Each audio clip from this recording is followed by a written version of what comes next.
नमस्कार मित्रों, मैं एक नए वीडियो के साथ फिर से राकेश सर श्री जी क्लासेस के ऑनलाइन यूट्यूब चैनल पर श्री जी क्लासेस के ऐप पर आप सभी का स्वागत करता हूं। इस महामारी के दौर में आप लोग सुरक्षित होंगे, घर पर होंगे, सब अच्छे होंगे, माता पिता के साथ होंगे। आपको पढ़ना है, मुझे पढ़ाना है, चाहे यहाँ पढ़ो चाहे घर बैठ के पढ़ो। तो इसी क्रम में मैं आमेर के इतिहास को आगे की ओर बढ़ा रहा हूं और सभी प्यारे विद्यार्थियों से कहना चाहता हूं कि पिछली क्लास में हमने जहां से छोड़ा था हम उसके आगे की ओर आज पढ़ना प्रारंभ करेंगे। तो देखिए,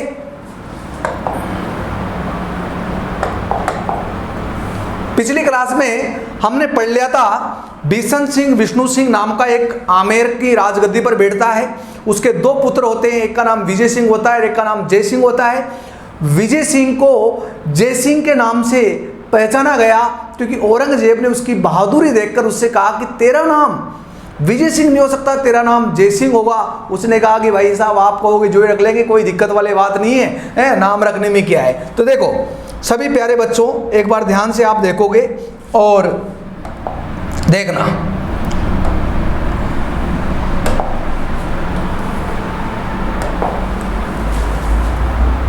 सत्रह से और 1743 तक राजगद्दी पर एक राजा बैठा जिसका नाम था जय सिंह। आप ध्यान से देखना, ये जय सिंह सेकंड था। अब इसके समकालीन 7 मुगल बादशाह थे भाई साहब। कितने मुगल बादशाह थे? 7 मुगल बादशाह थे। किसके समकालीन? इनके समकालीन 7 मुगल बादशाह थे। ये बहुत बड़ी चीज़ है। 7 मुगल बादशाह थे। आप कहोगे सर कौन कौन से, हमको बता दो। नंबर 1 ध्यान से देखना, औरंगजेब। नंबर 2 जो था इनके समकालीन, ये था Bahadur Shah first. Number 3 Jahandar Shah. Number 4 Farrukhsiyar.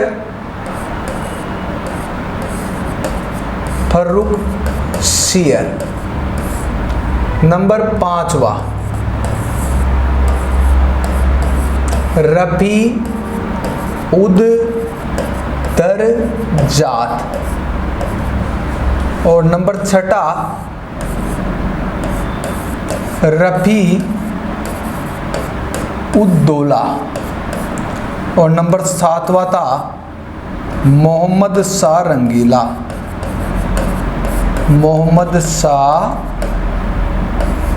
रंगीला। कितने मुगल बादशाह थे? 7 मुगल बादशाह थे। कितने मुगल बादशाह थे प्यारे विद्यार्थियों? 7। देखो ध्यान से देखोगे आप लोग कि कितने मुगल बादशाह थे? 7। अब 7 में जो मेन मुगल बादशाह था, मैं आपको बता दूं, मेन का मतलब बोले तो यानी कि जिन्होंने इनको उपाधि दी, इनका नाम चेंज किया, वो मुगल बादशाह थे। कौन प्यारे बच्चों? वो मुगल बादशाह थे आपके औरंगजेब ने कहा जय सिंह से कि भैया मैंने तेरा नाम चेंज कर दिया, तेरा नाम विजय सिंह था, मैंने तेरा नाम जय सिंह कर दिया, अब तू क्या चाहता है? इन्हें कहा मैं तो कुछ नहीं चाहता। तो औरंगजेब ने कहा कि भाई तू लेगा क्या? तो जय सिंह ने कहा भाई तू देगा क्या? कि हाँ मैं दूंगा ना। तो इसको एक उपाधि दे दी और उस उपाधि का नाम है मिर्जा की उपाधि। क्या नाम है भाई? सॉरी, मिर्जा की उपाधि note, Sawai Jai Singh, sorry mistake, Sawai Jai Singh की उपाधि। सवाई जय सिंह की उपाधि। मिर्जा की उपाधि देने वाला आपको पता है, वो मैं समझा देता हूँ, बढ़िया बात है, यहाँ लिखाई में आ गई। सवाई जय सिंह की उपाधि औरंगजेब के द्वारा दी गई थी और मिर्जा की उपाधि शाहजहां के द्वारा जय सिंह नाम के व्यक्ति को दी गई थी, लेकिन जय सिंह को फर्स्ट था, ये जय सिंह सेकंड है। तो इसका नाम हो जाता है मित्रों, इसका नाम क्या हो जाता है मैं आपको बताता हूँ। इसका नाम हो जाता है सवाई जय सिंह। तो ध्यान से समझना है आपको। देखो तो 1700 से 1743 और राजगद्दी पर बैठते हैं, इसका नाम है सवाई जय सिंह। देखो सवाई जय सिंह के बारे में आपको बता देते हैं। बचपन का नाम इनका, बचपन का नाम था विजय सिंह, लेकिन औरंगजेब ने इनका नाम चेंज कर दिया और औरंगजेब ने इनका नाम चेंज करके इनका नाम क्या रख दिया, जय सिंह।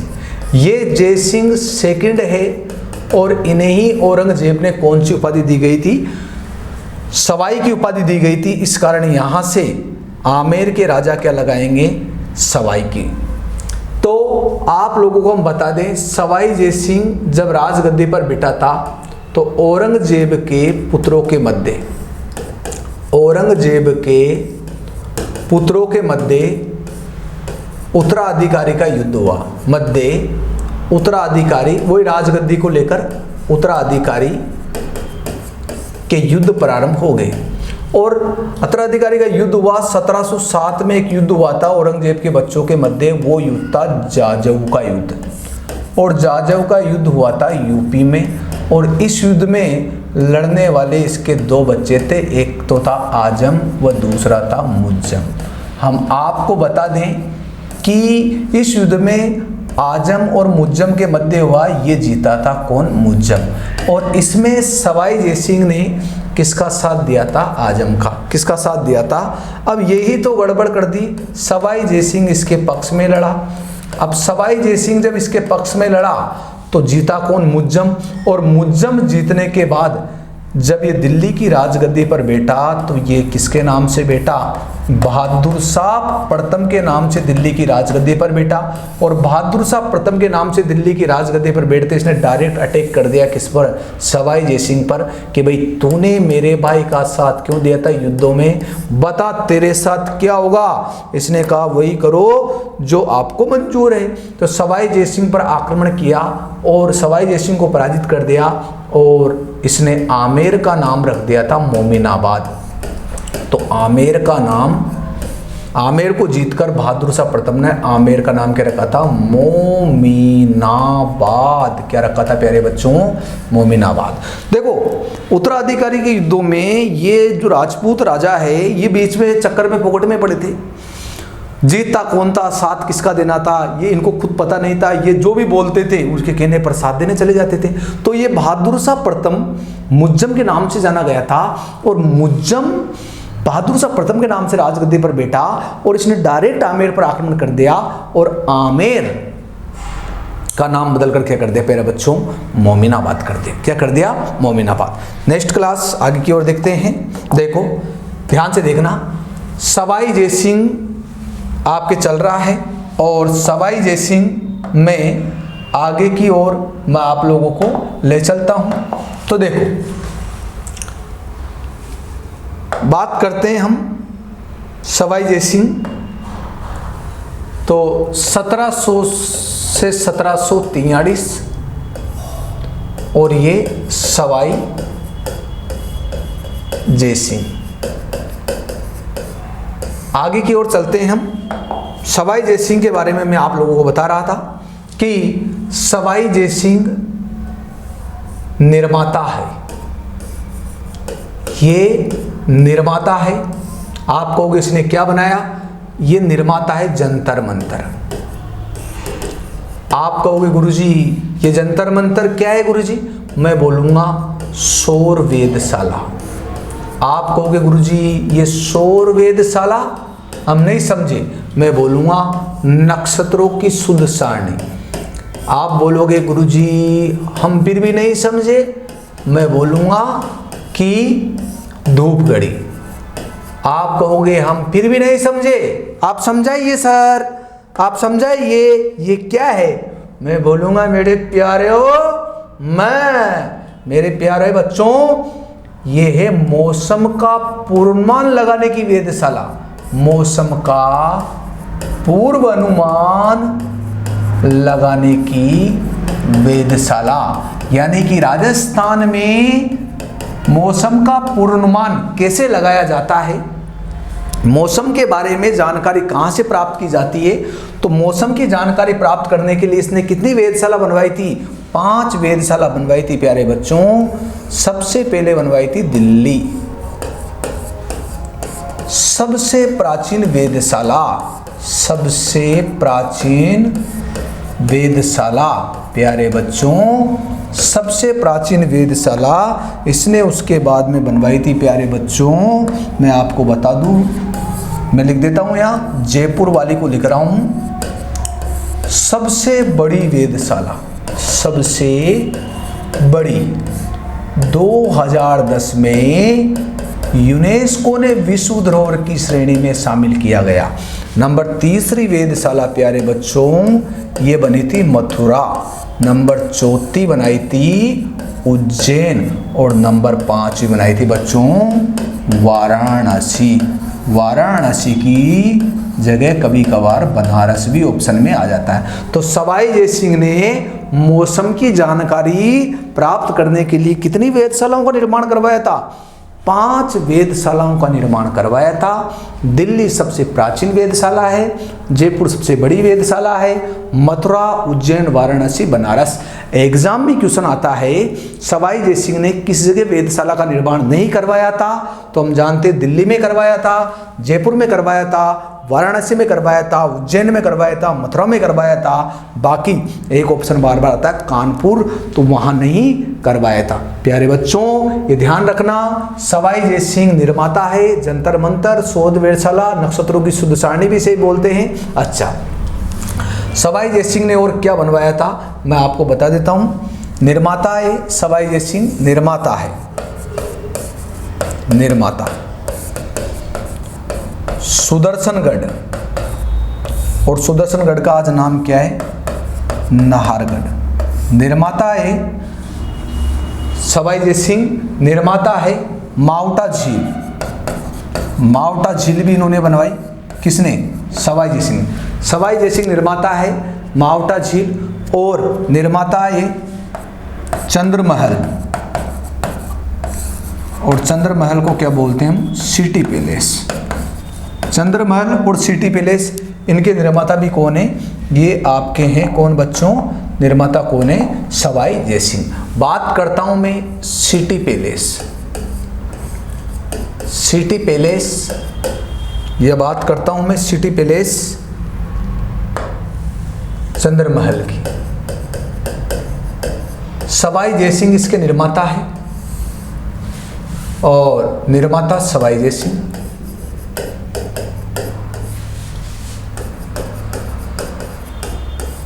सवाई जय सिंह, और 7 मंजिलाएं। कितनी मंजिलाएं? 7 मंजिला। तो इसकी 7 मंजिलों के नाम आप लोगों को याद होने चाहिए, क्योंकि एग्जाम में कभी कभार पूछ लेता है, तो फिर हम याद करें।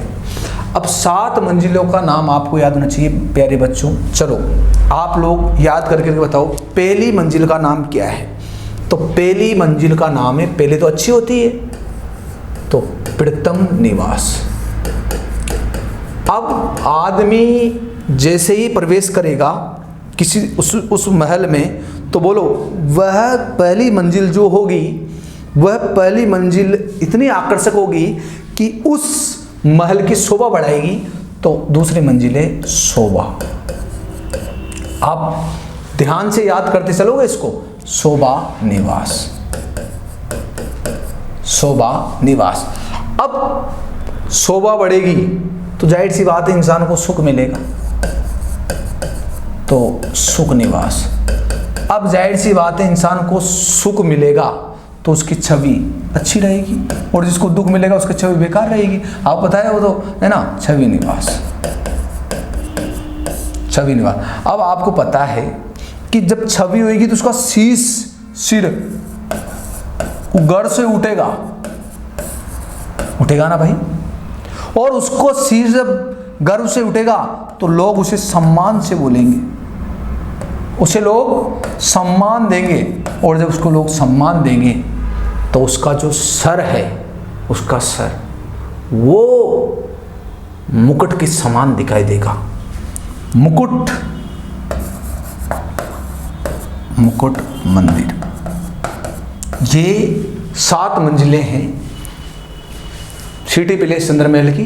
इस सिटी पैलेस चंद्रमहल में चांदी का पात्र रखा है। चांदी का पात्र विश्व का सबसे बड़ा चांदी का पात्र है, जिसका निर्माण सवाई जयसिंह ने करवाया था। ये ध्यान आपको रखना। और ये सिटी पैलेस की 7 मंजिलें प्रीतम निवास, शोभा निवास, सुख निवास, छवि निवास, शीश महल, श्री निवास और मुकुट मंदिर आपको ध्यान रखना है। प्यारे बच्चों, बात करता हूं मैं सवाई जयसिंह। तो सवाई जयसिंह के बारे में आप लोगों को बता देते हैं कि सवाई जयसिंह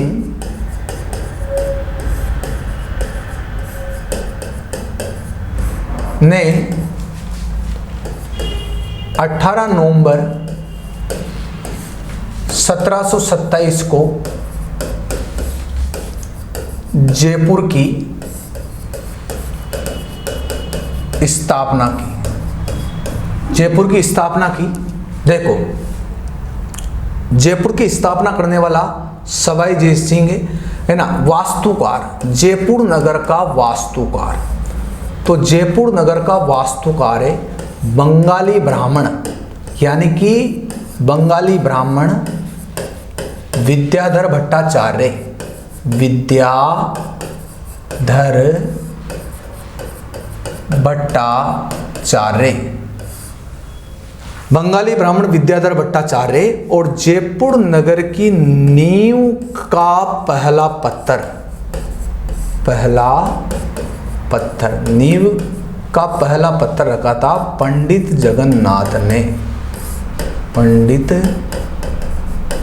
जगन्नाथ ने नींव का पहला पत्थर रखा था पंडित जगन्नाथ ने।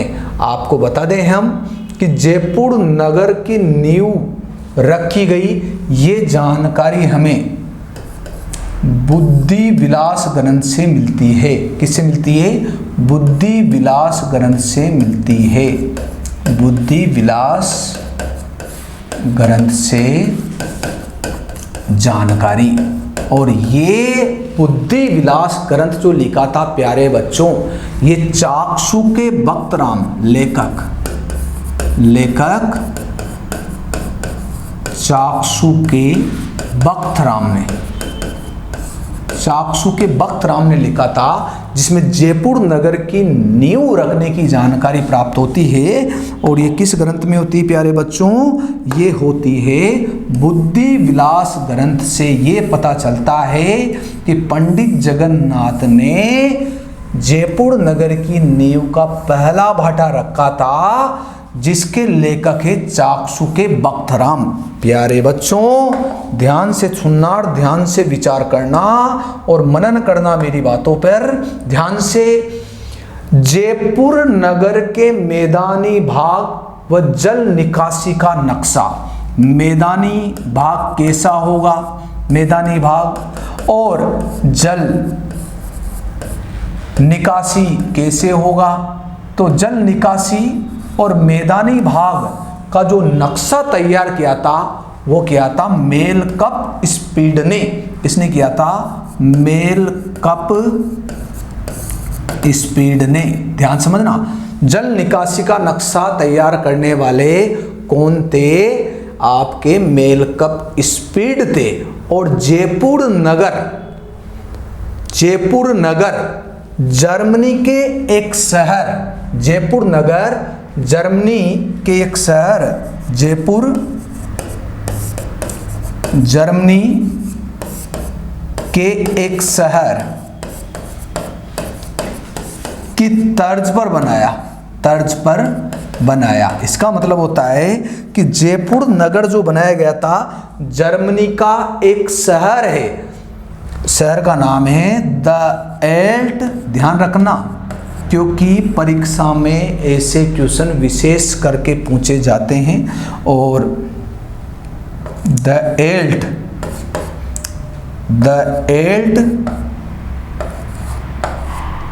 जानबूझ के पूछे जाएंगे क्वेश्चन, याद रखना।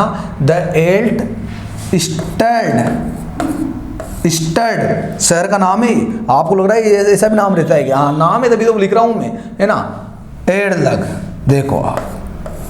देखो आप कैसे नाम है इसके।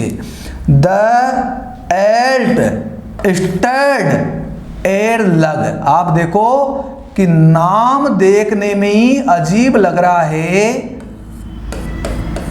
एड़लग ऐसा नाम है। देखो आप, इस शहर की तर्ज पे जयपुर का निर्माण करवाया गया था।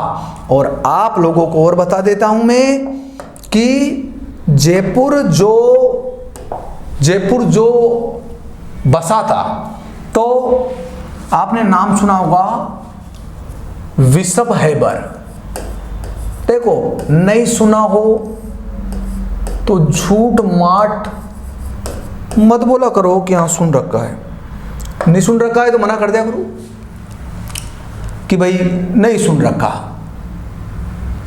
देखो ध्यान सुनना, विशंभैबर ने जयपुर के परकोटे को, जयपुर के परकोटे को जो विशंभैबर है, उन्होंने जयपुर नगर के परकोटे को मास्को, एक शहर है, मास्को के क्रेमलिन, मास्को के क्रेमलिन। आपको याद रखना है कि जयपुर नगर का परकोटे को मास्को के क्रेमलिन नगर के समान, क्रेमलिन नगर के समान किसने, देखो क्रेमलिन नगर एक कहां है, मास्को में है। कौन कहता है, विशंभैबर कहता है कि जयपुर नगर का जो परकोटा है ये मास्को के क्रेमलिन नगर के समान है। ऐसा कहा है मित्रों, किसने, विशंभैबर ने ऐसा कहा है। और जयपुर नगर का जो निर्माण है ये चौपड़ पैटर्न पर आधारित है, चौपड़ पैटर्न पर आधारित। चौपड़ तुमने खेलते देखे होंगे, उस पर आधारित है। और जयपुर को राजधानी, देखो जयपुर नगर का निर्माण 1727 से प्रारंभ किया, 1729 में पूर्ण हुआ।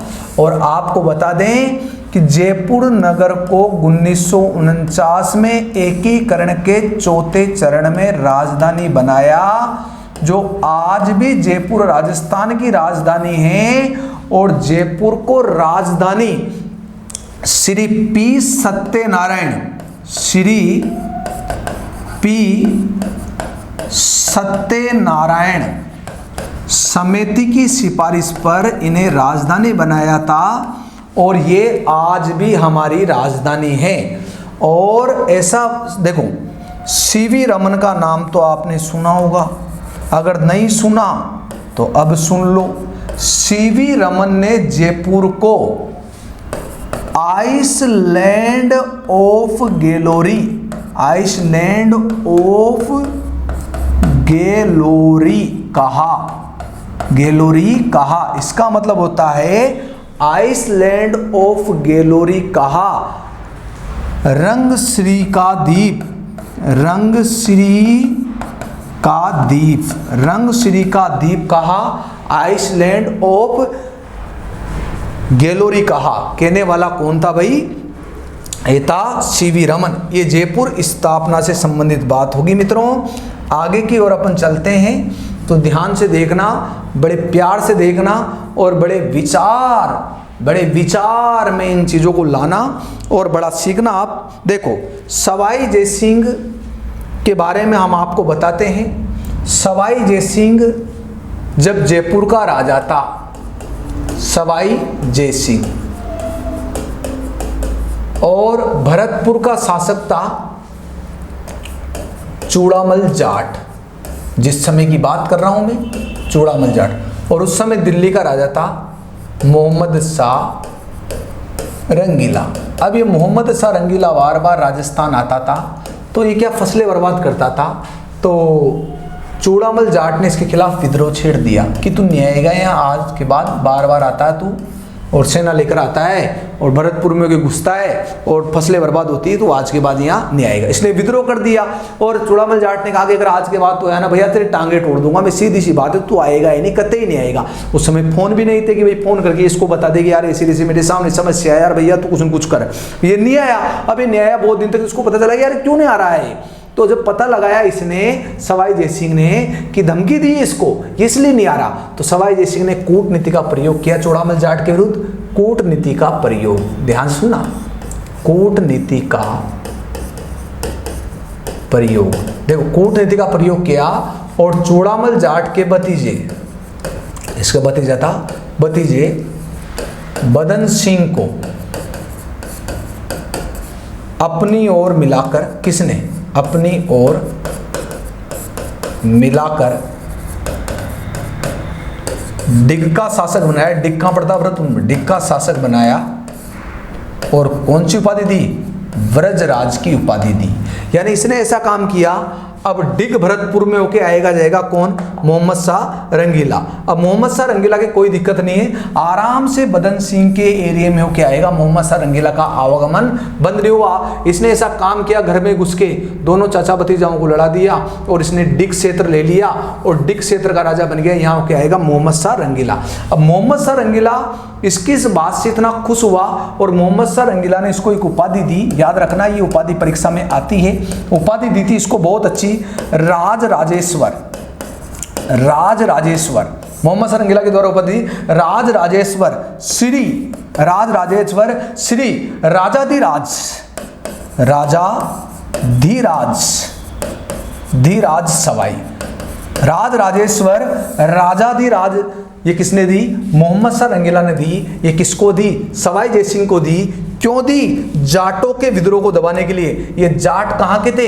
भरतपुर के जाट थे। तो जाटों के विद्रोह को सफलतापूर्वक दबाया था किसने? सवाई जयसिंह ने। सवाई जयसिंह ने यानी कि अपने मित्र मोहम्मद शाह रंगीला का साथ दिया और चूड़ामल जाट के विद्रोह को दबा दिया। आगे की ओर चलते हैं प्यारे बच्चों, हम आगे की ओर चलते हैं इसी क्रम में। तो ध्यान से सुनना आप, ये सवाई जयसिंह, सवाई जयसिंह स्वयं ने ग्रंथ लिखे, स्वयं ने ग्रंथ लिखे या स्वयं विद्वान था। देखो जब विद्वान था तो स्वयं ने ग्रंथ लिखे। नंबर एक तो लिखा इसने जयसिंह कारिका, जयसिंह कारिका। दूसरा लिखा इसने जीज मोहम्मद शाही।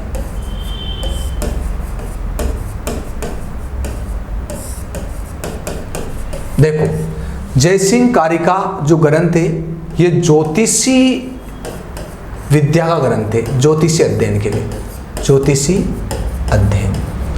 और ये जो ग्रंथ है ये नक्षत्रों की शुद्ध सारणी, मौसम का पूर्वानुमान, नक्षत्रों की शुद्ध सारणी के बारे में। तो ये जो ग्रंथ है ना, जीज मोहम्मद शाही ग्रंथ, ये इन्होंने भेंट किया था मोहम्मद शाह रंगीला को। भेंट किया किसको? मोहम्मद शाह रंगीला को। ध्यान रखना है आपको, मोहम्मद शाह रंगीला। और मोहम्मद शाह रंगीला का दूसरा नाम आपको पता हो तो इसका दूसरा नाम और है रोशन अख्तर। क्या नाम है इनका? रोशन अख्तर।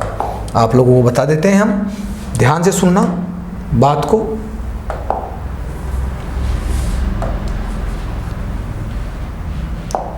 देखिए प्यारे बच्चों,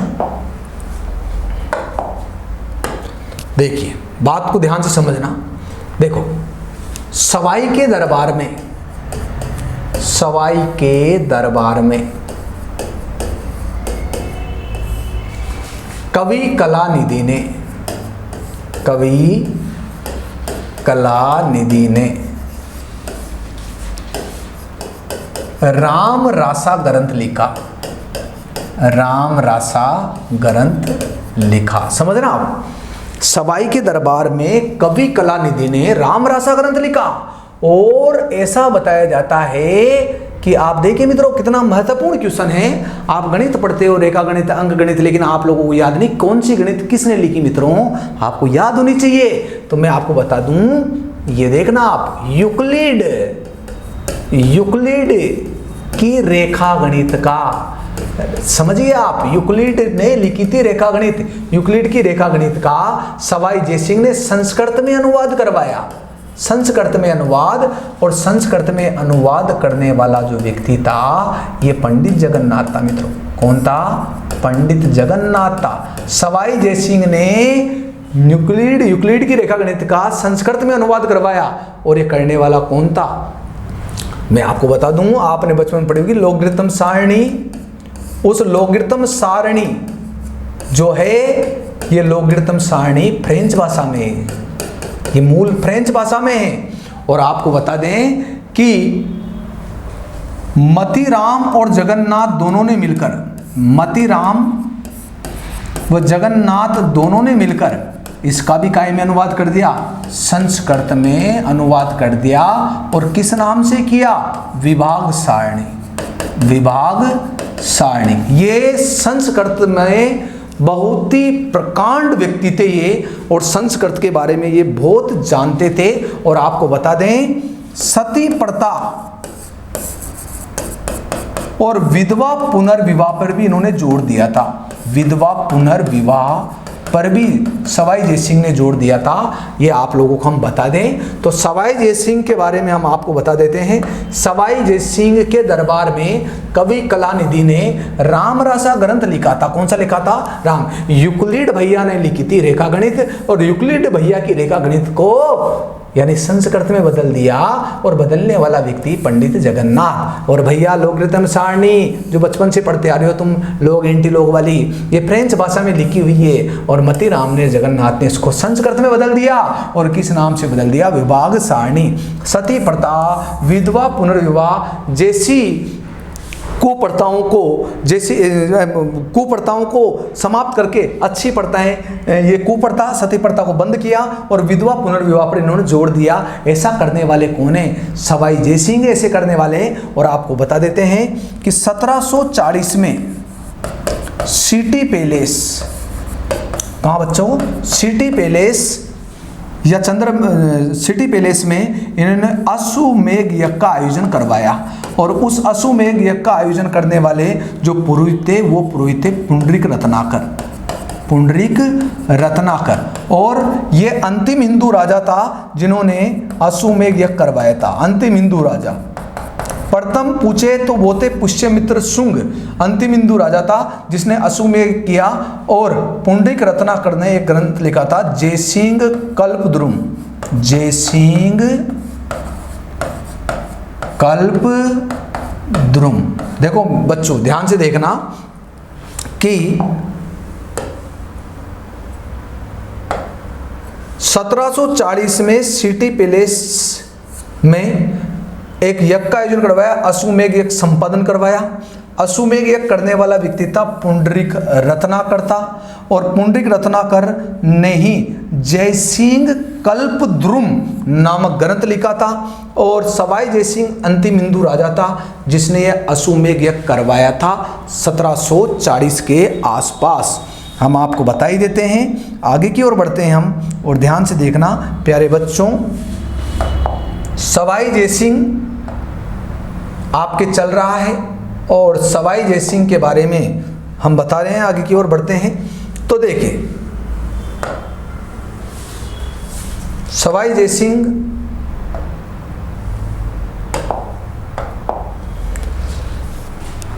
देखो ध्यान से सुनना, हम आगे पढ़ते सवाई जयसिंह का आगे की ओर बढ़ रहे हैं।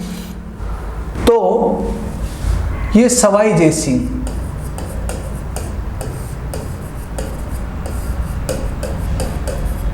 सवाई जयसिंह, देखो सवाई जयसिंह के दो विवाह थे। एक तो था मारवाड़ की सूरज कंवरी से, सूरज कंवरी, और सूरज कंवरी का जो पुत्र था ये था ईश्वरी सिंह। कौन था बच्चों? ईश्वरी सिंह। और सवाई जयसिंह का दूसरा विवाह था मेवाड़ की चंद्री कुंवरी से, और चंद्री कुंवरी के जो संतान था ये था माधो सिंह। लेकिन ये जो विवाह हुआ था ना, ये विवाह सशर्त हुआ था। इसमें शर्त ये रखी गई थी बच्चों कि मेवाड़ की राजकुमारी से जो संतान पैदा होगी वही आगे चल के क्या बनेगी, जयपुर की राजगद्दी पर बैठेगा वो बच्चा।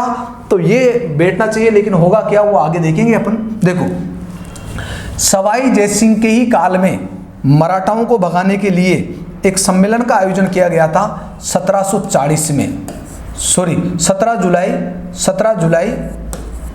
1734 को, और उस सम्मेलन का नाम था हुड़ला सम्मेलन। और ये हुड़ला सम्मेलन का आयोजन हुआ था भीलवाड़ा में, परंतु ये सम्मेलन असफल रहा था और धीरे धीरे मराठा राजस्थान में प्रवेश कर गए थे। ये हमने आपको बताया था। देखो आगे की ओर बढ़ते हैं। सवाई जयसिंह के रक्त विकार बीमारी थी, सवाई जयसिंह के ब्लड कैंसर था। सवाई जयसिंह के एक भयानक बीमारी थी, सवाई जयसिंह ब्लड कैंसर था इनके, ब्लड कैंसर, इसको बोलते हैं रक्त विकार। रक्त विकार के कारण सवाई जयसिंह की 1743 में क्या हो गई, मृत्यु हो गई 1743 में। अब जब मृत्यु हो गई तो कर्नल जेम्स टोड ने इनकी मृत्यु पर कहा कि आज विज्ञान मर गया, कि आज विज्ञान मर गया, यानी कि डेथ ऑफ साइंस, यानी आज साइंस का क्या हो गया, अंत हो गया। सवाई जयसिंह एक ज्योतिषी भी था, विज्ञान के बारे में भी जानता था, विद्वान भी था और एक अच्छा शासक भी था। सवाई जयसिंह ने जंतर मंतर का निर्माण करवाया था ना, उसमें जो एक घड़ी लगी हुई है वो विश्व की सबसे बड़ी घड़ी है, विश्व की सबसे बड़ी घड़ी है, ध्यान रखना। जंतर मंतर में लगी घड़ी विश्व की सबसे बड़ी घड़ी है। ये सवाई जयसिंह आपके समाप्त होता है। जय श्री राम, धन्यवाद, थैंक यू।